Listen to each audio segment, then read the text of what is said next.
Voting percentage తగ్గటానికి educated people ఎవరైతే ఉన్నారో వాళ్ళందరూ కూడా బయటకు వచ్చి ఓటేయాలి.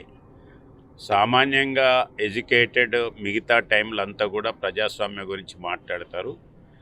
ఈరోజు హాలిడే ఇస్తే దాన్ని హాలిడే కింద సద్వినియోగం చేసుకుంటున్నారు.